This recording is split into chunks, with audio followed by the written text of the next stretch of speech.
And welcome to Capital Talk, a program we hope will have an impact on the future of Kenya.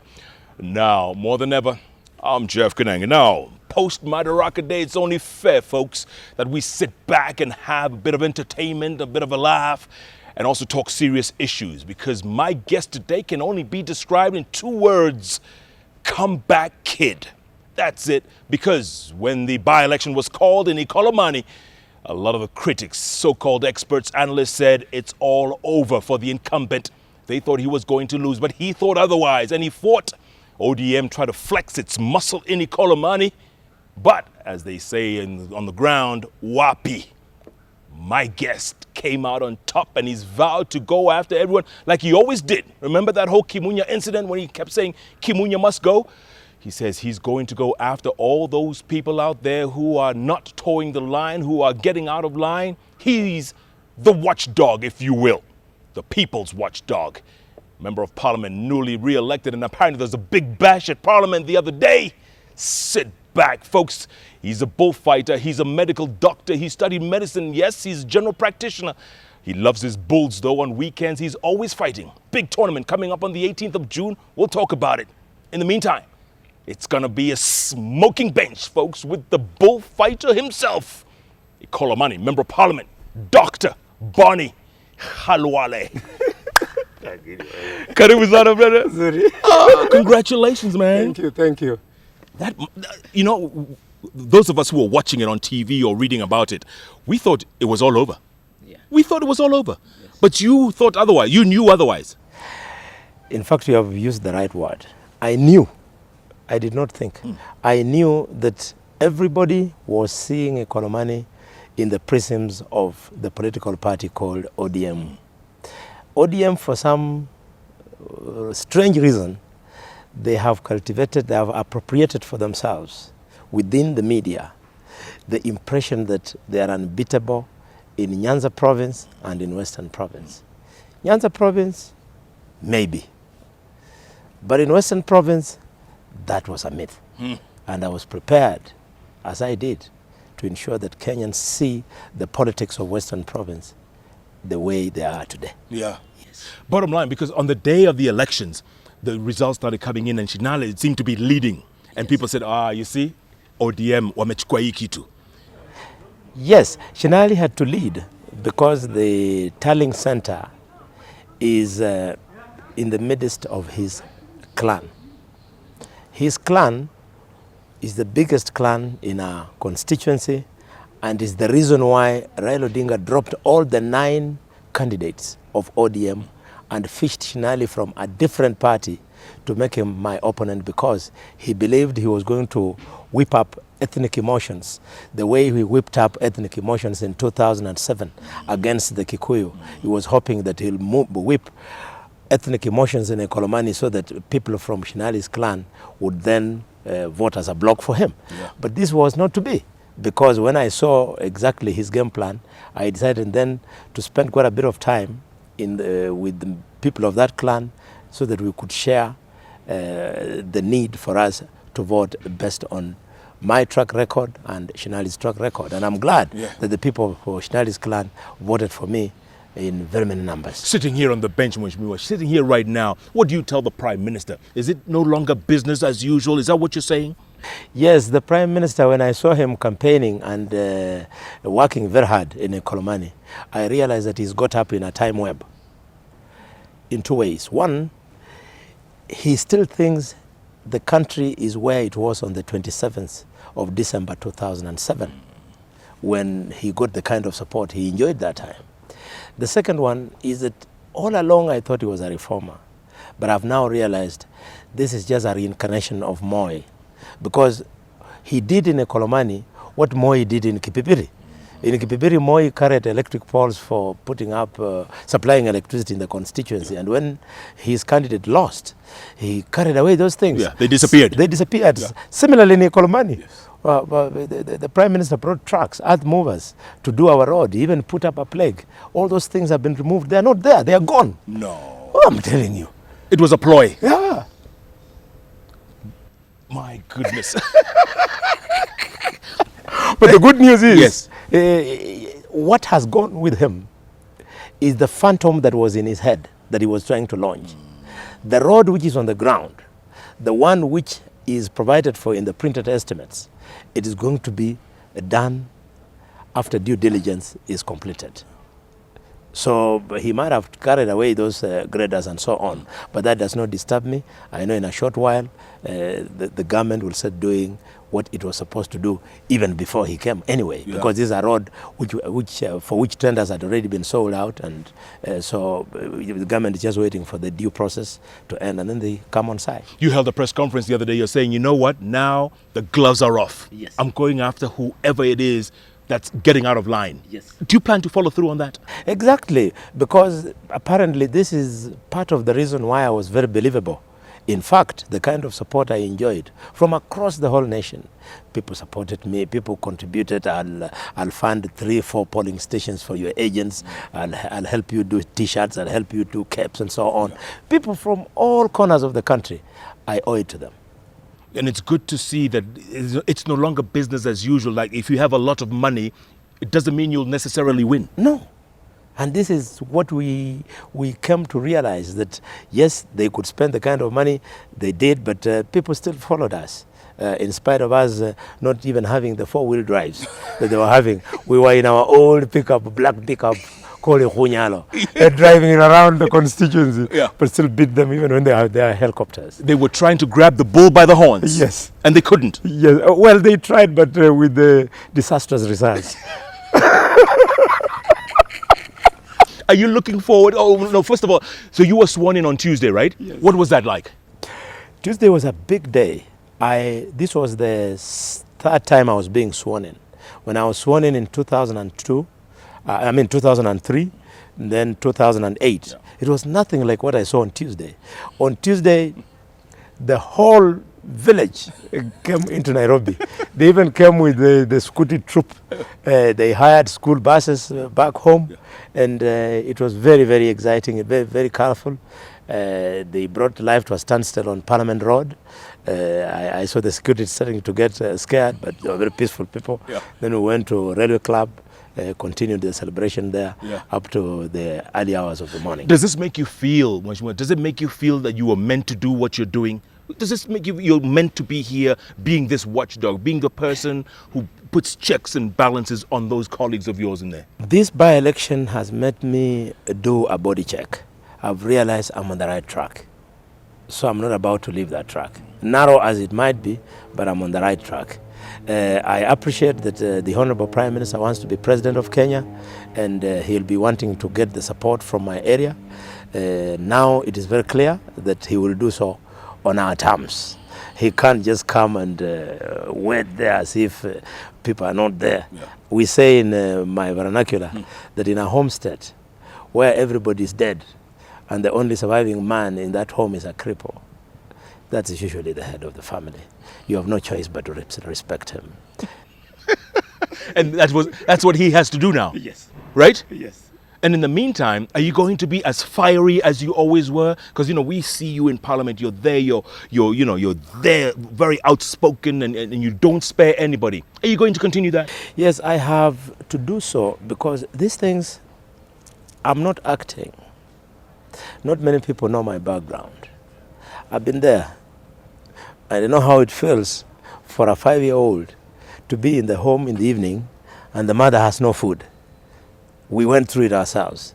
So when you sit there in public accounts, you're the chair, and you see the hemorrhaging of public funds, not in thousands, but in hundreds of millions, and you say, my God, this money, all that little child in Turkana wants is a meal which is worth less than probably 30 bob. Is it right? And then I come out and I say, somebody has to say no. Well, my voice is small and so on and so forth, but I'm encouraged from history that even the people who changed the world, when slavery was at the peak, William Wilberforce was a lone man in the House of Commons and slavery ended. So I know we can do something about corruption in this country, and we can change our country for the better. It's quite possible for most homes to have nice lawns like what you're seeing here at this 5-star hotel. At the same time, you like you said, you're a lone voice. Yeah. But a lot of the public has lost faith in the august house. Yeah. They've lost faith. Yeah. Can you help restore that? Because since the new constitution was promulgated last August, we have missed some timetables and some windows. We need to get things going before recess later this year. I think what is slowing us is not Parliament. The problem is strong political party dictatorship. The moment something becomes a challenge, then a group of MPs, they go and seek refuge in the ODM, others in the PNU, and then because of political party dictatorship, they load it down on all of us.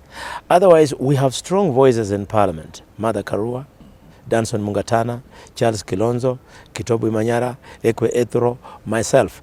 We have been able, over the last 4 years or so, to serve as some form of de facto opposition to this grand coalition government. So if it was not because both ODM and PNU are in bed, competing to achieve on who has better talents in perpetuating corruption, maybe one of those parties would be checking the other one. But because both of them are in government, so difficult has been left on us. But we are happy that so far we have left a mark. And if we continue, I believe nothing is lost. We are going to see that the new constitution is implemented as Kenyans voted for it. The nomination for CJ, Deputy CJ, and the other couple of positions, is that going to go through smoothly, Mheshimiwa? Because, we're tired of these shenanigans. Yes. People are now going, they're becoming so mundane. They're talking about a man's earring, the stud. Is that going to go through smoothly? But who is talking about that stud? You must pay attention first on who is the messenger. The people talking about that stud are the same fellows who are either watermelons during the referendum or who are outrightly no, the ones who are opposing. Who doesn't know that the church opposed the new constitution? So this is just another tactic of making sure that the new constitution is not realized in this country.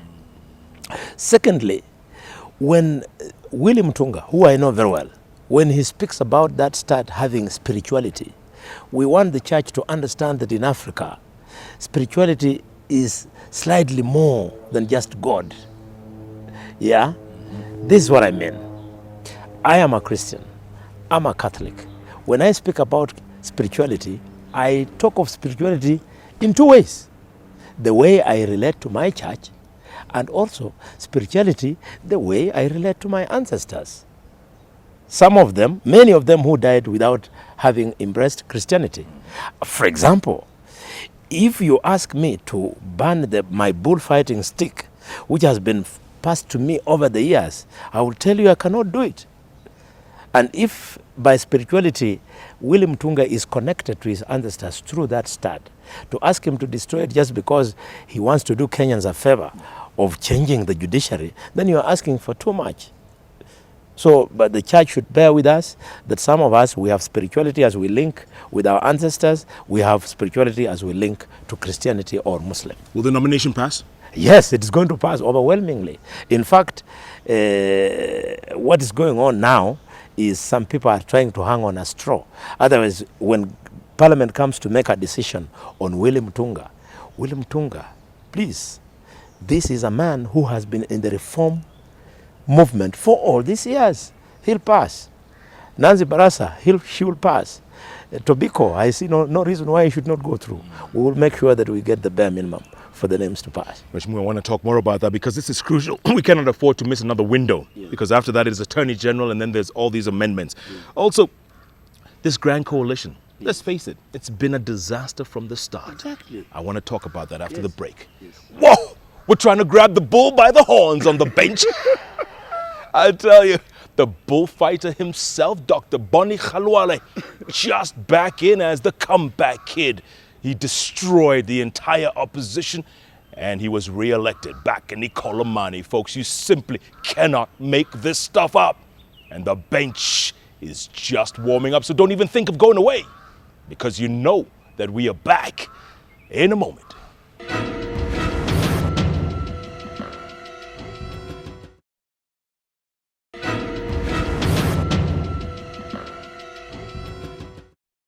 And welcome back to Capital Talk. I tell you, it's a treat today because the comeback kid from Ikolomani has come back. He beat the opposition hands down. ODM tried to flex its muscle, didn't make it. He's back in Parliament, back at his old job, back in the PAC, and he says he's going after whoever gets in the way of reforms.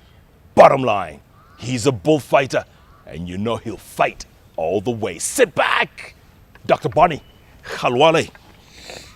So yes, you're confident it'll pass. Yes. The other amendments, are we going to get them through? Are we going to fast track them? Because the good thing is the other day, Parliament met very late into the night, till midnight, right? Yes. Which was a good sign at least. Yes. A good sign. Yes. Your people are waking up. Maybe because they saw you in the house and they said, Well, I don't think so. I don't think so. People, the goodwill is there for the new constitution, but Kenyans must expect that there will be resistance. What I like about the whole process is that the chair, the speaker, is for the new constitution. Very important. Yeah. And then the minister, Honorable Mutula Kilonzo, is out for the new constitution. And those are very crucial points. The Attorney General also wants to leave his own legacy. So things are going to move. And I'm quite sure we are going to implement the new constitution. Yeah. You talk about resistance, Mheshimiwa. At the same time, the budget now, Yes. it looks like it's getting resistance as well. People saying, oh, it has to be read by this date. Oh, the minister should have submitted it 2 months ago. Now they're going with the old constitution, back to the new constitution. What's going on? They are right. Those people are right. They are citing various articles in the new constitution, and we can't fault them. But what we want to tell the public is that this is a transition process. During transitions, we will not always have the ideal. And therefore, members of parliament, members of the public, we should, when it is necessary, try and avoid splitting hairs, just for the sake of looking academic. Yeah. We have to allow Honorable Huru to read the budget, because if you stop him from reading the budget, even the very implementation process requires money. So you'll not have the money to then continue with the process. So if you are really for the implementation of the new constitution, we'll have to practice a bit of give and take, where a few little loopholes will be difficult to be overcome. Yeah. You know, there's not much time. You have like what, maybe 18 months, less than 18 months. Yes. Are you confident that things will get on track, or are we expecting too much of this 10th house? Well, so far so good, and I believe that when we got the commission in place, the commission for the implementation of the constitution, that was the most difficult. And now if we get over with the judiciary, those are very important planks, which when we start with now, given that I've already told the minister is willing, the speaker is willing, majority of members of parliament are willing. Don't forget that during the referendum, majority of members of parliament were for the new constitution. So I believe we have the numbers in the house. Coming back to the Grand Coalition, I'm telling you, a lot of people have said, you know, yes, it was a marriage of convenience. Yes, it had to happen for peace to take part. But goodness, what a disaster it's been in the greater scheme of things. I tell you, that question is best put to our youth. I was reading my Facebook, and I got I came across something very exciting. Yeah. A youth has written to me that asiyekubali kushindwa atakuwa prime minister. This is on your Facebook. Yes. Asiyekubali kushindwa atakuwa prime minister. So, you see, the youth are telling you that we know this lie, we don't want it. So the answer is, let's hope for the best. We work hard towards 2012 so that we get a clear winner. Thanks to the new constitution, it has given the proviso that indeed there will be a clear winner. Yeah. And that clear winner, will it be one of the usual suspects who are always throwing their hats in the ring, or can there be a new clear winner? I was asked this question this morning on Power Breakfast, and I said, I don't know who's going to win. But I know who's not going to win. I know that the PNU is not going to form the next government. And I also know that the ODM is not going to form the next government. The next government is going to be formed by a different configuration. And this configuration will be decided between now and probably 4 to 6 months to the date of the next election next year. Now, it is this new configuration that will give Kenyans the president who is going to drive the reforms. I am so hopeful and hoping that all these old people, thank you very much. They have been in the first, they have been in the second liberation. Yeah. They have done so much for us. It is so honorable. If all of them could go away, they could have faith in us. We are not greedy to become heads of state. We just in a hurry to ensure that our country comes back on track, so that our country is not the pariah that it is in the community of nations. And I believe amongst us, it is very easy for us to identify one who is the first amongst equals, and he will drive the reform agenda. So what you're saying is the Prime Minister is not going to be the next president? No, I mean, if he's still taking us to the Moi ways of conducting by-elections, where Moi brought electricity in Kipipiri and Raila brought a road in Ekolomani, then I think they have run out of ideas. They might look young, all right, but unfortunately the ideas they have are slightly outdated. And on PNU side, Uhuru can be the next president? Uhuru is in the bracket of the young generation of leaders, and therefore you can't take it away from him. Of course, he has the extra baggage of the problems he has in The Hague. We do not know how time will mold those things. Depending on how it goes, he will come and put a stake. All I'm hoping for is that if Uhuru comes and he wants to run for president, he will not be coming with the old thinking that I come from the biggest tribe in Kenya. If he does that, he'll lose it even before he starts. If he chooses and if he will have offloaded the problems he's having in Europe and he chooses to come, the moment we perceive him as coming as somebody, the candidate of the big tribe, we'll defeat him even before he starts. But then if he repackages himself, some of us, we don't fear people because of their tribes. We are more interested in what a guy can do for the country. Right. Yeah. What about a woman? Can we elect Martha Karua? Is she electable? Very interesting. That's a very interesting question. I had never been with Martha Karua outside Central Province. I've done several functions with her in Central Province on her invitation. But when she came to Ekolomani, oh, the amount of electricity in the air. Hey, I didn't know. Really? She's not a pushover. Don't rule her out? No, don't. If her name is on the ballot paper and people don't go tribal the way they did, Martha Karua is a strong candidate, because then the only thing you can take away from her is that people would be saying, oh, Kikuyus have been in State House for too long and this is a young girl from Kikuyu House. That would be the only thing. Otherwise, she's a strong candidate. Pound for pound? Yeah, she is.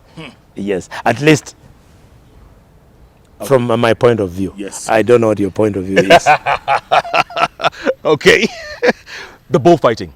Yes. You have a big tournament, big session coming up. What date? 18th? This date we're having on 18th, yes, we're going to have bullfighting. The reason why it is a big day is because we were offended by the Electoral Commission.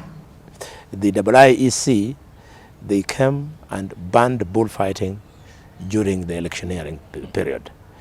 I'm being pushed by the community that we take them to court because they breached the Constitution. There's nowhere in the Constitution where they provide that people must be stopped from doing what they normally do during a by-election.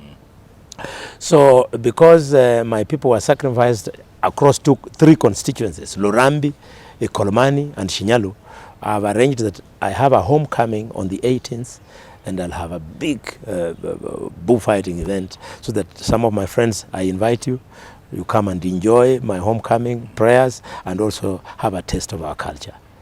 And what's going to happen? Are the bulls actually going to be fighting? A real big fight. Huh? Yes. Do you have some bulls that are scheduled to fight? Yes. Personal bulls? I have my own bull. I have two bulls. One has matured for fighting. The other one is still being trained. So the one which is mature will be fighting on 18th. And when you go home on weekends, are you training this bull to fight? I mean, how do you prepare your bull? The guys who train them, they're there. They train them daily. Yeah. The bulls are trained every day. If you don't train them every day, they forget.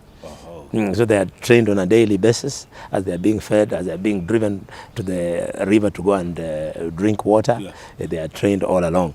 But when I go there over the weekend, he has to remember that I am his honor.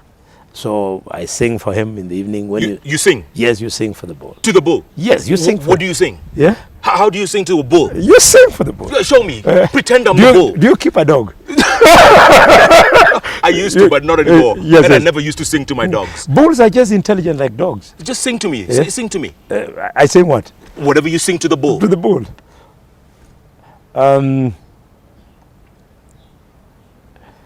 What? What? You're not a bull. You're not a bull. So I'm able to say. Yeah. Actually, you do sing for the bull. Is when he realizes that you are his owner. What you'll do is when the Hearts boy is feeding him, you'll come with salt, you know, maklik, and you give him. When you give him, he licks from your palm. He gets humbled. He forgets that you are a threat to him, because a bull only reacts when he's threatened. So he might have those sharp horns. So when he's licking and you start singing the ear, he feels very nice. Yeah? Yes. And you carry your stick. You were talking about your stick earlier on. Yeah, that's the bullfighting stick. We always have it not as a sign of wanting to beat the bull. It's for self-defense, because he loses, he changes his mood very quickly. So you have to have something protective. And when he's trained, the moment he sees that stick, he knows that you're asking him to stop. He stops. When you point in his face like this, he stops. Clearly, you enjoy this, don't you? You enjoy doing this? Very much so. It's very nice. It's very and harmless. Nice culture. Yes. I took so much offense when they stopped us from bull buying because of my by-election. Who am I? I'm not the community. Correct. I'm just a player. I was very offended. This is how people belittle others. But that is for another day. In the meantime, you will continue being the crusader, the watchdog, the man that we look to and say, at least someone is standing up for us. Yes. That I have made up my mind. I have not just happened on the scene. I know exactly where I'm coming from. I did not come to Parliament to look for a job. No. I have a good profession. I'm a doctor of medicine. I came to Parliament to look for leadership. And leadership is not just about being head of state. You have to demonstrate leadership by delivering wherever you are. And this is why I admire John Michuki. John Michuki is an old man who has taught me that anywhere you go, when you perform, it means you can perform even better at a higher level. That's why every ministry John goes to, you find the ministry becomes visible. So I know that as chairman of public accounts, not many people knew about public accounts before, but we've gone there, we brought a bit of color, we've reminded people that here is a powerful office, an office that can make a difference. It is because I did not come to Parliament to look for a job. I came to look for leadership. And as I say in my vernacular, we are on a journey. We are on a journey seeking to lead this country. And you cannot do so in a one-off.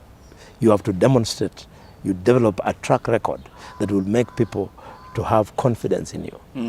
Let me surprise you. 2 old women called me. The wife of Dr. Kikonyo Kiano during the by-election, and I don't know where she got my number. She told me, how is it going? Is there anything that we can do so that the women can be behind you? And I was very touched. And then the wife of Josiah Mwangi Karaoke, JM, came to Parliament, and said she wants to see Dr. Bonny Khalwale. And when she was asked why, she said, I remind her of JM and how he fought for the poor people of Kenya.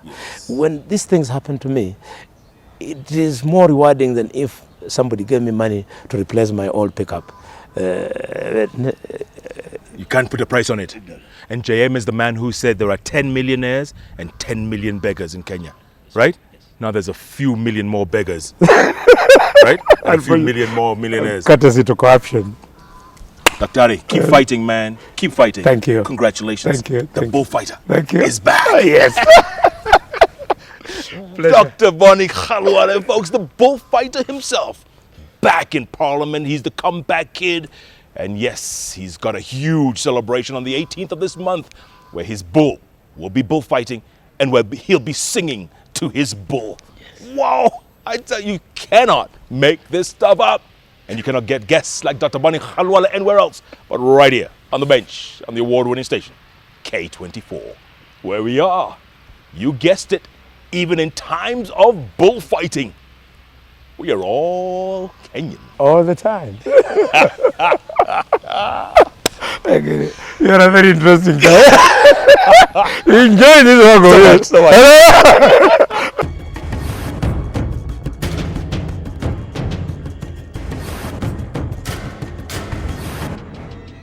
Capital Talk is filmed at Fairmont, the Norfolk.